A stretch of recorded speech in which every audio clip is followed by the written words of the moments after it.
Hello friends, आप सभी का स्वागत है आपके अपने YouTube चैनल स्टडी आले पर। तो आज की वीडियो में हम एनएमएमएस एग्जाम 2025-26 रीजनिंग के लिए प्रैक्टिस सेट 11 लेकर आए हैं। इससे पहले 10 रीजनिंग के प्रैक्टिस सेट हो चुके हैं। अगर आप सभी लोगों ने नहीं देखे हैं तो जाकर देख लीजिए। तो चलिए शुरू करते हैं। तो आज की वीडियो में 15 प्रश्न रहने वाले हैं जो कि वर्गीकरण टॉपिक पर बेस्ड हैं। वर्गीकरण टॉपिक से इसमें 15 प्रश्न रहने वाले हैं। यहाँ पर क्या दिया रहेगा, कौन सा शब्द शेष से संबंध नहीं रखता है, यानी कौन सा शब्द विषम है। हमको 15 प्रश्नों में यही बताना है कि कौन सा शब्द 4 में से विषम है। तो चलिए देखते हैं पहला प्रश्न। पहले प्रश्न में 4 ऑप्शन दिया हुआ है, इसमें से हमको क्या बताना है, कौन सा शब्द विषम है। तो चलिए देख लेते हैं ऑप्शन। ऑप्शन ए है बछड़ा, ऑप्शन बी है मुर्गी, ऑप्शन सी है मेमना, ऑप्शन डी है शावक। तो बछड़ा किसके बच्चे को बोलते हैं, गाय के बच्चे को बोलते हैं। बछड़ा गाय के बच्चे को बोलते हैं। मेमना मेमना बकरी के बच्चे को बोलते हैं यहाँ पर। और शावक ये शेर के बच्चे को बोलते हैं। यानी तीन एक तरह से संबंधित है, किसी ना किसी जानवर के बच्चे को बोला जा रहा है, लेकिन मुर्गी मुर्गी इसमें से भिन्न है या फिर विषम है। तो राइट आंसर हो जाएगा ऑप्शन नंबर बी। तो चलिए देखते हैं दूसरा प्रश्न। दूसरे प्रश्न में दिया हुआ है खाड़ी, प्रायद्वीप, अंतरीप, द्वीप, इन चार में से कौन सा विषम है, हमको ये बताना है। तो खाड़ी, प्रायद्वीप और अंतरीप ये तीनों क्या है, किसी ना किसी प्रकार से जल स्थल के साथ जुड़ा हुआ है। इसमें मान लो ये हमारा भारत है, तो भारत क्या है, भारत एक प्रायद्वीप है क्योंकि वो तीन ओर से जल से घिरा हुआ है। तो इन सब में क्या है, ये तीन ओर से पानी से घिरे हुए हैं कहीं ना कहीं। लेकिन द्वीप क्या है, द्वीप चारों ओर से पानी से घिरा हुआ है। जैसे कि श्रीलंका, श्रीलंका क्या है, उसके चारों ओर पानी है, तो फिर वो क्या हो जाएगा, द्वीप हो जाएगा। तो चलिए देखते हैं तीसरा प्रश्न। तीसरे प्रश्न में दिया हुआ है ऑप्शन ए है प्रतिद्वंदी, ऑप्शन बी है प्रतिपक्षी, ऑप्शन सी है शत्रु, ऑप्शन डी है मित्र। तो इन चार ऑप्शनों में से हमको ये बताना है कि कौन सा विषम है। तो ये देखिए यहाँ तीनों अगेंस्ट है, यानी किसी चीज के खिलाफ हैं, विरुद्ध हैं। लेकिन मित्र ये तीनों में से विषम हो जाएगा। तो राइट आंसर हो जाएगा ऑप्शन नंबर डी। तो चलिए देखते हैं चौथा प्रश्न। इसमें भी हमको बताना है कि चार ऑप्शन में से कौन सा विषम है। ठीक है, तो ऑप्शन ए है पोलैंड, ऑप्शन बी है स्पेन, ऑप्शन सी है कोरिया, ऑप्शन डी है ग्रीस। तो पोलैंड, स्पेन और ग्रीस ये तीनों कहाँ होते हैं, ये तीनों देश यूरोप के हैं। लेकिन जो कोरिया, कोरिया क्या है, एक देश है, ये कहाँ पाया जाता है, एशिया में। तो ये क्या हो जाएगा, भिन्न हो जाएगा। तो हमारे चौथे प्रश्न का राइट आंसर क्या हो जाएगा, ऑप्शन नंबर सी। तो चलिए देखते हैं पांचवा प्रश्न।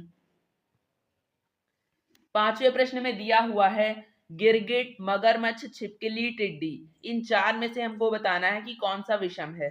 तो गिरगिट, मगरमच्छ और छिपकली ये तीनों क्या है, सरीसृप प्रजाति के जंतु हैं, सरीसृप हैं।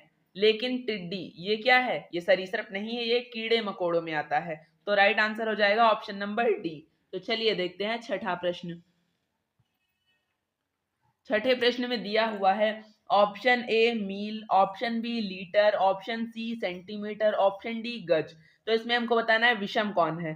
तो यहाँ आप सब लोग देख सकते हैं मील, सेंटीमीटर और गज ये तीनों क्या है, दूरी मापने की इकाई है। लेकिन लीटर नहीं, दूरी मापने की इकाई नहीं है। तो राइट आंसर हो जाएगा ऑप्शन नंबर बी। तो चलिए देखते हैं सातवां प्रश्न। सातवें प्रश्न में दिया हुआ है option A tellurium, option B francium, option C strontium, option D scandium. तो इन चार में से भिन्न क्या हो जाएगा, तो इन चार में से भिन्न हो जाएगा हमारा राइट आंसर ऑप्शन ए हो जाएगा। क्योंकि ये क्या है, एक उपधातु है। लेकिन ये तीनों क्या हैं, ये तीनों एक धातु हैं। तो विषम हो जाएगा टेल्यूरियम। तो चलिए देखते हैं आठवां प्रश्न। आठवें प्रश्न में दिया हुआ है इसमें से कौन सा शब्द विषम है। ऑप्शन ए रतौंधी, option B scurvy, option C influenza, option D सूखा रोग। तो रतौंधी, स्कर्वी और सूखा रोग ये तीनों किसकी कमी से होते हैं, विटामिन की कमी से होते हैं। लेकिन इन्फ्लुएंजा क्या है, एक वायरल डिजीज, वायरल डिजीज मतलब वायरस से होने वाली बीमारी है। तो राइट आंसर हो जाएगा ऑप्शन नंबर सी। तो चलिए देखते हैं अगला प्रश्न। अगले प्रश्न में दिया हुआ है इनमें से कौन सा शब्द विषम है हमको बताना है। ऑप्शन ए है हाथी, ऑप्शन बी है गैंडा, ऑप्शन सी है मगरमच्छ, ऑप्शन डी है दरियाई घोड़ा। तो फिर इसमें से कौन सा विषम हो जाएगा। आप लोग देख सकते हैं यहाँ पर हाथी, गैंडा और दरियाई घोड़ा, ये तीनों क्या हैं, ये तीनों एक स्तनधारी जीव हैं, स्तनधारी जीव के उदाहरण हैं। लेकिन मगरमच्छ ये स्तनधारी नहीं है। तो राइट आंसर हो जाएगा ऑप्शन नंबर सी। तो चलिए देखते हैं अगला प्रश्न। अगले प्रश्न में दिया हुआ है इनमें से कौन सा शब्द विषम है। Option A car, option B bus, option C scooter, option D jeep. तो आप लोग देख सकते हैं यहाँ पर कार, बस और जीप, इन इन तीनों वाहनों में 4 पहिए रहते हैं, लेकिन स्कूटर में कितने पहिए रहते हैं, 2 पहिए। तो राइट आंसर क्या हो जाएगा, ऑप्शन सी स्कूटर। तो चलिए देखते हैं अगला प्रश्न। अगले प्रश्न में दिया हुआ है आंदोलन, उलझन, हल्ला गुल्ला, विनाश। तो इनमें से कौन सा भिन्न हो जाएगा। अब आप लोग यहाँ देख सकते हैं आंदोलन, उलझन और हल्ला गुल्ला, ये क्या है, पूर्ण नष्ट की बात नहीं होती है इसमें। मतलब कोई भी चीज पूर्ण तरह से नष्ट हो रही है इसकी बात इसमें नहीं है। लेकिन विनाश में क्या है, कोई भी चीज अगर पूर्ण तरीके से नष्ट हो रही है, इसमें ये बात होती है विनाश में, कोई चीज अगर पूर्ण तरह से नष्ट हो जाती है। तो राइट आंसर हो जाएगा ऑप्शन नंबर डी विनाश। विनाश मतलब पूरी तरह से नष्ट हो जाना, और आंदोलन, उलझन, हल्ला गुल्ला, इनका मतलब होता है पूरी तरह से कोई चीज नष्ट नहीं हो रही है। तो चलिए देखते हैं अगला प्रश्न। अगले प्रश्न में दिया हुआ है कलम का संबंध लेखन सामग्री से है, पृथ्वी का संबंध चंद्रमा से है, सूर्य का संबंध तारा से है, चित्रकार का संबंध कलाकार से है। तो आप लोग ये देख सकते हैं कलम क्या है, एक लेखन सामग्री, सूर्य क्या है, एक तारा है, चित्रकार क्या है, एक कलाकार है। लेकिन पृथ्वी चंद्रमा नहीं है, पृथ्वी चंद्रमा नहीं है, पृथ्वी का उपग्रह चंद्रमा है। तो राइट आंसर हो जाएगा ऑप्शन नंबर बी, क्योंकि पृथ्वी चंद्रमा नहीं है लेकिन कलम है लेखन सामग्री, सूर्य है तारा, चित्रकार है कलाकार। तो राइट आंसर ऑप्शन बी हो जाएगा। तो चलिए देखते हैं अगला प्रश्न। अगले प्रश्न में दिया हुआ है हल्का भारी, अपराध आरोष, छोटा लंबा, पुरुष स्त्री। तो इसमें से हमको क्या बताना है, कौन सा विषम है।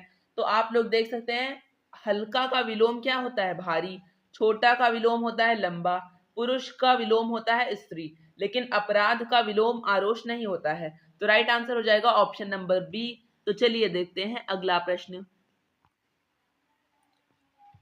अगले प्रश्न में दिया हुआ है इनमें से कौन सा शब्द विषम है। ऑप्शन ए है कान, ऑप्शन बी है नाक, ऑप्शन सी है त्वचा, ऑप्शन डी है हाथ। तो कान, नाक और त्वचा ये तीनों क्या हैं, ज्ञानेंद्रियां हैं हमारी, लेकिन हाथ ज्ञानेंद्रियां नहीं है। तो राइट आंसर हो जाएगा ऑप्शन नंबर डी। तो चलिए देखते हैं अगला प्रश्न। अगले प्रश्न में दिया हुआ है इनमें से कौन सा शब्द विषम है।